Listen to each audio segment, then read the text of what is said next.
Hi all, welcome back to my channel. So ഇന്നത്തെ study വ്ളോഗിൽ 2 consecutive days, അതായത് Day 9-ഉം 10-ഉം നമ്മുടെ ചാലഞ്ചിൽ ക്ലിയർലി പറയുകയാണെങ്കിൽ ഫ്രൈഡേയും സാറ്റർഡേയും ഞാൻ പഠിച്ച ടോപ്പിക്സ് ഓൾമോസ്റ്റ് സെയിം തന്നെയാണ്. അതായത് ഫ്രൈഡേ പഠിച്ചതിൻ്റെ കണ്ടിന്യൂഷനാണ് സാറ്റർഡേ വരുന്നത്. അപ്പോൾ അതുകൊണ്ട് വേറെ എക്സ്ട്രാ ആയിട്ട് 2 ഡേയ്സ് സെപ്പറേറ്റ് ആയിട്ട് ഇടണ്ട, ഇത് രണ്ടും ഒരുമിച്ചിടാം, മറ്റേ ബോറിംഗ് ആവില്ല. അതുകൊണ്ടാണ് ഞാൻ അങ്ങനെ സിംഗിൾ വീഡിയോ ആയിട്ട് ചെയ്യാമെന്ന് വിചാരിച്ചിട്ടുള്ളത്. ഫ്രൈഡേ ആസ് യൂഷ്വൽ ഞാൻ 10:30 തന്നെ സ്റ്റാർട്ട് ചെയ്തിട്ടുണ്ടായിരുന്നു. പക്ഷേ സാറ്റർഡേയിലേക്ക് വന്നപ്പോൾ ഞാൻ സ്റ്റാർട്ട് ചെയ്യാൻ കുറച്ച് ഡിലേ ആയി. കാരണം ഹസ്ബൻഡൊക്കെ വർക്കിന് പോകാൻ ഡിലേ ആയി. അതുകൊണ്ട് പിന്നെ മോൻ്റെ പിന്നാലെയൊക്കെ നടന്ന് ടൈം കുറച്ച് പോയതുകൊണ്ട് സ്റ്റാർട്ട് ചെയ്യാൻ ഡിലേ ആയി. അതുകൊണ്ട് എനിക്ക് സിക്സ് ഹവേഴ്സേ സാറ്റർഡേ കംപ്ലീറ്റ് ചെയ്യാൻ പറ്റിയിട്ടുണ്ടായിരുന്നുള്ളൂ. പക്ഷേ ഫ്രൈഡേ ഞാനൊരു 8 hours മാക്സ് 8 hours അല്ല, 8 hours 30 minutes മേലെ എനിക്ക് കിട്ടിയിട്ടുണ്ട്. 9 എന്തായാലും ആയില്ല, ഹിറ്റ് ചെയ്യാൻ പറ്റിയില്ല. പക്ഷെ അത്രയും പഠിക്കാൻ പറ്റിയിട്ടുണ്ട്. അപ്പോൾ ഈ 2 ഡേയ്സ് ഞാൻ പറഞ്ഞില്ല കോമൺ ടോപ്പിക്സ് ആണെന്ന്. അപ്പോൾ ഞാൻ എന്തൊക്കെയാണ് പഠിച്ചതെന്ന് വെച്ചാൽ as usual Malayalam, English, maths, ഇത് മൂന്നും ഞാൻ എപ്പോഴും കവർ ചെയ്യുന്ന പോലെ അത് കവർ ചെയ്തിട്ടുണ്ടായിരുന്നു. പിന്നെ ന്യൂസ് പേപ്പർ റീഡിങ്ങും CAയും ചെയ്തിട്ടുണ്ടായിരുന്നു. മലയാളം ഞാൻ പഠിക്കുന്നത്, മലയാളം ഇംഗ്ലീഷും ഞാൻ ഇപ്പം PYQ ഫോക്കസ് ചെയ്യുന്നത്. കാരണം ഒരു 80% സിലബസ് ഞാൻ മലയാളത്തിൻ്റെ കംപ്ലീറ്റ് ചെയ്തു. ഇംഗ്ലീഷ് ഓൾമോസ്റ്റ് ഡൺ ആണ്. അതുകൊണ്ട് ഞാനിപ്പോൾ PYQസാണ് ഫോക്കസ് ചെയ്യുന്നത്. അപ്പോൾ ഡെയിലി ഒരു 4 PYQ എങ്കിലും മലയാളത്തിൻ്റെ ഇംഗ്ലീഷും ചെയ്യും. അപ്പോൾ ടോട്ടൽ ഒരു 40 ക്വസ്റ്റ്യൻസിൻ്റെ അടുത്തായിട്ട് കിട്ടും. അങ്ങനെ ഇപ്പോൾ പഠിച്ച് പോകുന്നത്. അപ്പോൾ അതിന് വേണ്ടി ഞാൻ യൂസ് ചെയ്യുന്ന ബുക്ക് ലളിതം പബ്ലിക്കേഷൻ്റെ ബുക്കാണ്. നല്ല ബുക്കാണ് കേട്ടോ. നമ്മൾ ഒത്തൻറ്റിക് ആയിട്ടുള്ള നല്ല പബ്ലിക്കേഷൻ്റെ ബുക്ക് വാങ്ങുമ്പോഴുള്ള ഒരു ബെനിഫിറ്റ് എന്ന് പറയുന്നത് അത് എറർ ഫ്രീ ആയിരിക്കും. അല്ലാതെ ഞാനൊരു PYQൻ്റെ ബുക്ക് വാങ്ങിച്ചിട്ടുണ്ടായിരുന്നു, ആനന്ദ് പബ്ലിക്കേഷൻ്റെ. അയ്യോ, എന്ത് പറയാനാ, അതിനകത്ത് എറേഴ്സ് മാത്രമേ ഉള്ളൂ. അതിനകത്തുള്ള റൈറ്റ് ആൻസേഴ്സ് നമ്മൾ പിക്ക് ചെയ്തെടുക്കണം. ജസ്റ്റ് ക്വസ്റ്റ്യൻ ആൻസർ കീ എന്നുള്ള രീതിയിലായിരുന്നു ഞാൻ. അത് മാത്രം മതിയല്ലോ. എനിക്ക് ഫോട്ടോസ്റ്റാറ്റ് എടുക്കാനുള്ള മടിയോണ്ട് ആക്ച്വലി ഞാൻ ആ ബുക്ക് വാങ്ങിച്ചത്. എനിക്ക് ഫോട്ടോസ്റ്റാറ്റ് എടുത്ത പേപ്പറിനെക്കാളും കൂടുതൽ കംഫർട്ടബിൾ ബുക്സാണ്. അപ്പം ഞാൻ അങ്ങനെ വാങ്ങിച്ചത് എനിക്ക് പണിയാണ് കിട്ടിയത്. എക്സ്പ്ലനേഷൻ ഒന്നും ഇല്ലാതെ വേണ്ടാന്ന് വെച്ചിട്ട് വാങ്ങിച്ചായിരുന്നു. പക്ഷെ ഇപ്പോൾ അതെനിക്ക് പണിയായി. അപ്പോൾ ആരെങ്കിലും ആ ബുക്ക് കണ്ടിട്ട് വാങ്ങാനായിട്ട് പ്ലാൻ ചെയ്യുന്നുണ്ടെങ്കിൽ, നിങ്ങൾ ഏതെങ്കിലും ബുക്ക് സ്റ്റോളിലോ ഒക്കെ പോകുന്ന സമയത്ത് നിങ്ങൾ ആ ബുക്ക് കണ്ടിട്ടുണ്ടെങ്കിൽ അതിൻ്റെ പരിസരത്തേക്കേ പോവാതിരിക്കുക. അതൊരു വേസ്റ്റാണ്. ഫുൾ എറേഴ്സാണ് അതിനകത്തുള്ളത്.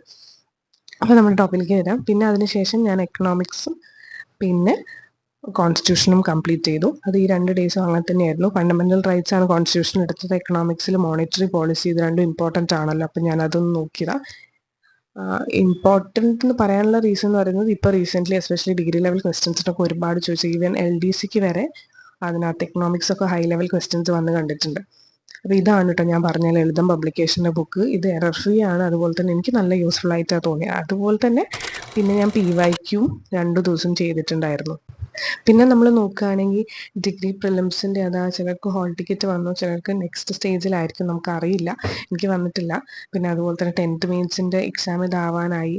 അപ്പം ഇനിയെന്ന് പറഞ്ഞാൽ കുറച്ച് വിരലിൽ എണ്ണാവുന്ന ഡേയ്സ് മാത്രമേ നമ്മുടെ മുന്നിലുള്ളൂ.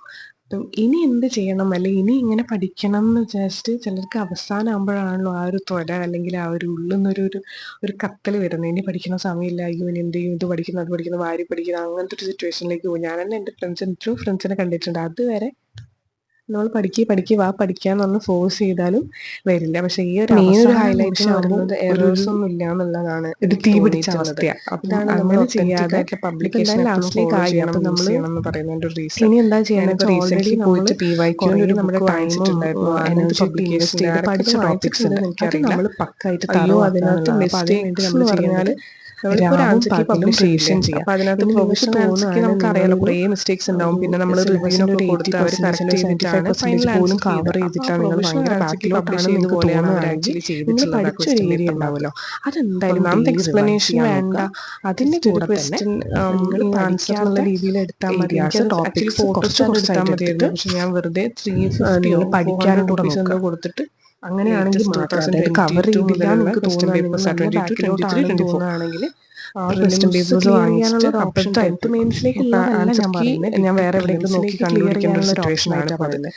പക്ഷേ അതുകൊണ്ടാണ് നമ്മൾ പറയുന്നത് എപ്പോഴും ഒത്തന്റിക് ആയിട്ടുള്ള പബ്ലിക്കേഷൻസ് വാങ്ങുമ്പോൾ മാത്രം മിസ്റ്റേക്സ് ഉണ്ടാവില്ല. അല്ലെങ്കിൽ പിന്നീടാണ് നമ്മൾ ഒരാളെ ബീറ്റ് ടൈം ഉണ്ടാവില്ലല്ലോ. എന്നാൽ മാത്രമേ നമുക്കത് നിങ്ങൾക്ക് ആ ലളിതം ജോബിലേക്ക് എത്താൻ പറ്റുള്ളൂ. മലയാളത്തിൽ ഇംഗ്ലീഷിൽ ജസ്റ്റ് ക്വാളിഫയിങ് എക്സാമിന്റെ റിവ്യൂ വേണമെന്നുണ്ടെങ്കിൽ പറഞ്ഞാൽ മതി. സ്കോർ ചെയ്താൽ ഒരു ചാൻസ് ഉണ്ട്, മറ്റേ ആ ചാൻസ് എടുക്കാനേ ഇല്ല.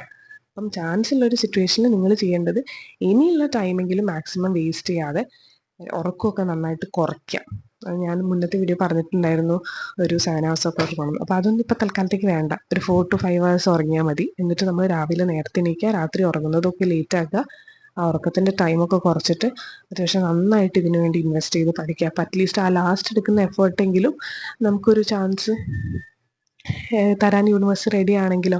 അപ്പോൾ അതുകൊണ്ട് ലാസ്റ്റ് നന്നായിട്ട് എഫേർട്ട് എടുത്തിട്ട് തന്നെ വർക്ക് ചെയ്യുക കേട്ടോ. അങ്ങനെ വർക്ക് ചെയ്യുകയാണെങ്കിൽ ചിലപ്പം നമ്മൾ സിൻസിയറായിട്ടാണ് എടുക്കുന്നതെങ്കിൽ അതിനുള്ള റിസൾട്ട് ചിലപ്പോൾ നമുക്ക് കിട്ടുമായിരിക്കാമെന്ന് വിചാരിക്കുക. അപ്പോൾ ഞാൻ ഈ പറഞ്ഞ പോലെ കൂടുതൽ കാര്യങ്ങൾ ഇനിയും പഠിക്കുക, അവിടെ നിന്ന് കിട്ടുന്ന പഠിക്കുക, ഇവിടെ നിന്ന് കിട്ടുന്ന പഠിക്കുക എന്നുള്ള ഒരു സിസ്റ്റമാറ്റിക് ആയിട്ട് ഒരു മെത്തേഡ് ഫോളോ ചെയ്യാതെ പഠിക്കാതിരിക്കുക. ഞാൻ പറഞ്ഞ പോലെ ഓൾറെഡി പഠിച്ച കാര്യങ്ങൾ പ്രോപ്പറായിട്ട് നല്ല രീതിയിൽ റിവൈസ് ചെയ്യുക. അതിന് കൂടെ തന്നെ നിങ്ങൾ സിലബസ് കവർ ചെയ്തില്ല, ബാക്കിലോട്ടാണെന്ന് തോന്നുകയാണെങ്കിൽ അതും കൂടെ ഒന്ന് ഇൻക്ലൂഡ് ചെയ്ത് പഠിക്കാം. അത്രയേ ഉള്ളൂ. Thank you so much and by.